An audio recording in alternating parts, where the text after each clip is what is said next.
বামেরা স্বাস্থ্য দপ্তরে থাকলে এ প্রশ্ন আপনাদেরকে আজকে থানার গেটে করতে হতো না, দেখতেন। যদি এই অভিযোগ আসতো, পশ্চিমবঙ্গে যদি বামেদের স্বাস্থ্য দপ্তর থাকতো, লাল ঝান্ডার স্বাস্থ্য দপ্তর থাকতো, তাহলে কবে কে কোথায় সাসপেন্ড হয়ে যেত আর কবে কে শাস্তি পেয়ে যেত। যেহেতু এটা তৃণমূল কংগ্রেসের স্বাস্থ্য দপ্তর চলছে, যেহেতু এটা বিজেপির ছাতার তলায় তৃণমূলের স্বাস্থ্য দপ্তর চলছে, তাই আজকে এই আন্দোলন রাস্তায় নামতে হয়েছে। আর দীর্ঘদিন অভিযোগ থাকা সত্ত্বেও কোনো পাতা উল্টে দেখেনি।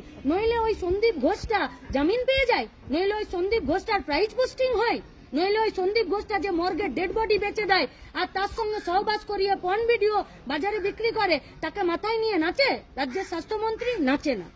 পশ্চিমবঙ্গ ফার্মাসিউটিক্যালের কোনো ওষুধের বিকল্প ওষুধ না মানে না এনেও সমস্ত ওষুধকে বন্ধ করে দিল, মানে এরপরে রোগীরা কোথায় যাবে, কি করে? বললাম তো, যদি পশ্চিমবঙ্গের স্বাস্থ্য দপ্তরটা লাল ঝান্ডা চালাতো, এই একটা প্রশ্নের সম্মুখীন হতে হতো না।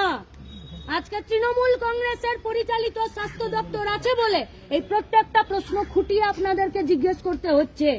জিজ্ঞেস করুন পুলিশকে, স্বাস্থ্য দপ্তরকে, আরজি করে পাথরতা যে ডাক্তার, সেখানকার ছাত্রী, কেন তার ডেড বডিটা এরা নিজেদের দায়িত্বে নিয়ে গিয়ে পুড়িয়ে দিল, নিজের মা বাপকে না দেখতে দিল?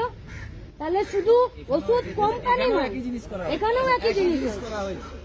শুধু স্বাস্থ্য দপ্তর নয়, স্বাস্থ্য দপ্তরকে এরা বড় ছাতা নিয়ে তার দুর্নীতিকে এরা ঢেকে রাখছে রাজ্যের পুলিশ প্রশাসন।